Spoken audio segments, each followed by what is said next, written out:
இப்படி தாங்க ஃபைனலாக நமக்கு கிடைக்கும். நல்லா திக்காக எண்ணெயெல்லாம் மிதந்து நல்லா வந்துருச்சுங்க. ஹலோ வியூவர்ஸ், நாளைக்கு மணத்தக்காளி அண்டு சுண்டக்காய் வத்தல் போட்டு புளிக்குழம்பு பண்ண போகிறேங்க. அதுக்கு ஒரு கடாய் வச்சுட்டு நல்லெண்ணெய் சேர்த்துக்கணுங்க. நல்லெண்ணெய் சேர்த்துட்டு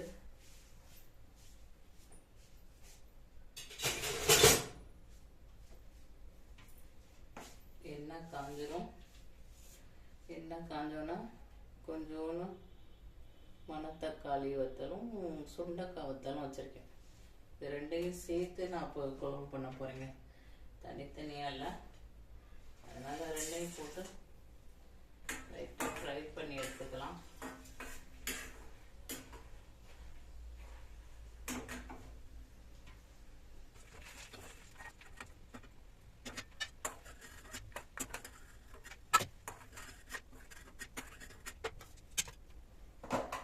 ஃப்ரை பண்ணி எடுத்தாச்சுங்க. இப்போ இதில் இதே எண்ணெயில்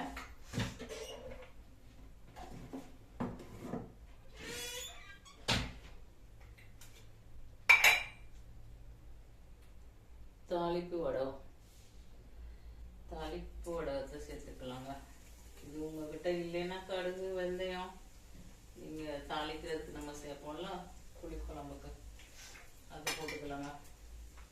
அது இருக்கனால நான் போடுறேன்.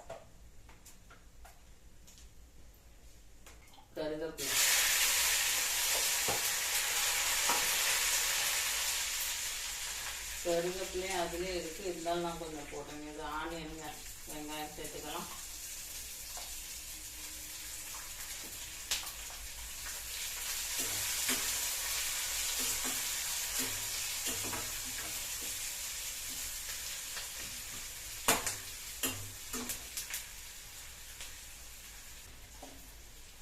பூண்டு சேர்த்துக்கிறேங்க. பூண்டு கொஞ்சம் தாராளமாகவே சேர்த்துக்கோங்க.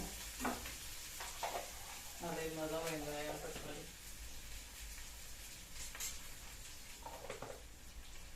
தக்காளி சேர்த்துக்கலாங்க.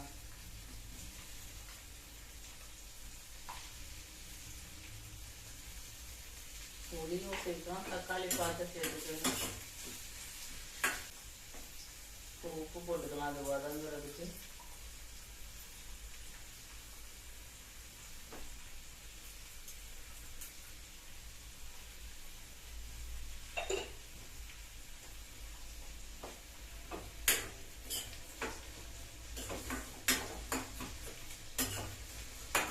வதங்கட்டும். அது இது நல்லா வதங்கிடுச்சுங்க. வதங்கினோன்னா நம்ம குழம்புக்கு எப்போ யூஸ் பண்ணுற பொடி போடுறேங்க. ஒரு 2 ஸ்பூன், சின்ன ஸ்பூன் தான், 2.5 ஸ்பூன் போடுறேங்க.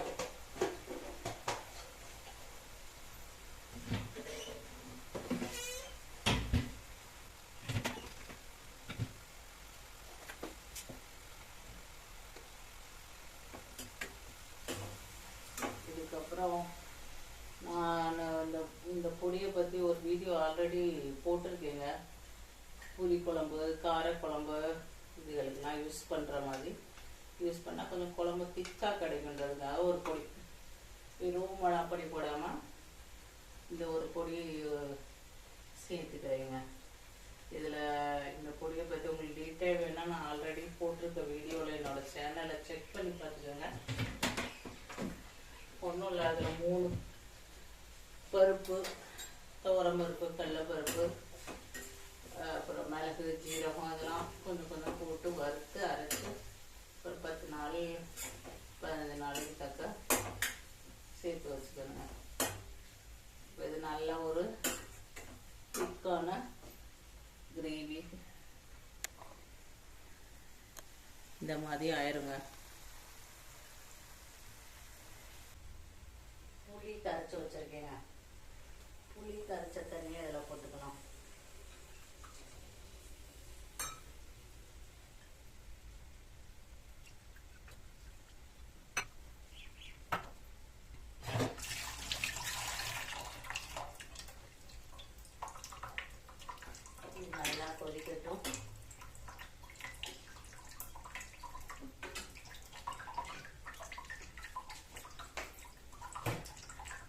அதுக்குள்ளே நான்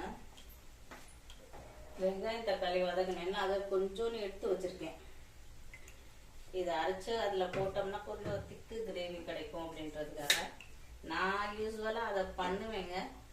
இல்லை உங்களுக்கு வதக்கியிருந்தாலே போதும் அப்படின்னு நினச்சிங்கன்னா அது வேண்டாம், இந்த ஸ்டெப் வேண்டாம்.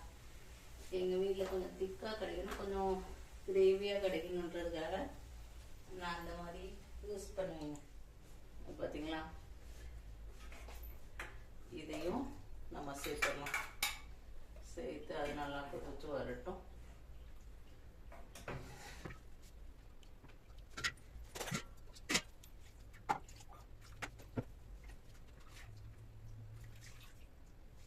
கொஞ்சம் தண்ணி சேர்த்துக்கிறேன்.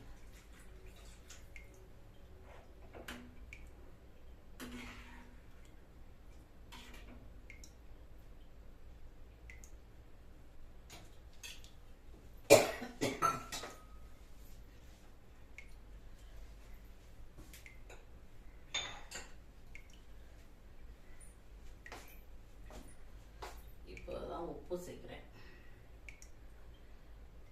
வதக்குறப்ப கொஞ்சம் உப்பு போட்டிருக்கோம், அதுக்கப்புறம் இப்போ போடுறோம். பார்த்துக்கோங்க, பார்த்து விட்டுக்கோங்க.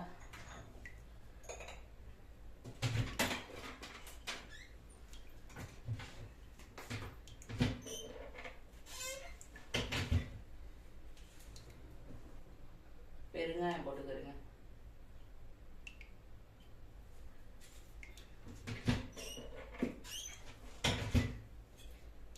பெருங்காயம் போட்டு இதை கலக்கி விட்டுக்கோங்க. கொதிக்கணுங்க, நல்லா கொதிச்சு வரப்ப காமிக்கிறேங்க. குழம்பு நல்லா கொதிச்சிருச்சுங்க.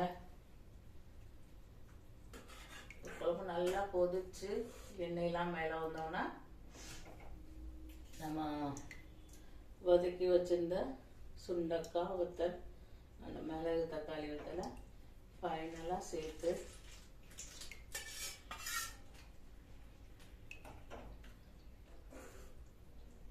ஒரு 2 மினிட்ஸில் ஆஃப் பண்ணிட வேண்டியதாங்க. உப்பு இதெல்லாம் செக் பண்ணி பார்த்துக்குங்க. நான் செக் பண்ணி பார்த்துட்டு இது ரொம்ப நல்லாவே வந்திருக்குங்க. நமக்கு கிடைக்கும் நல்லா திக்காக எண்ணெயெல்லாம் மிதந்து நல்லா வந்துருச்சுங்க. என்னோடய ரெசிபி பிடிச்சிருந்தா லைக் பண்ணுங்கள், ஷேர் பண்ணுங்கள், சப்ஸ்கிரைப் பண்ணுங்கங்க. தேங்க்யூ, பாய்.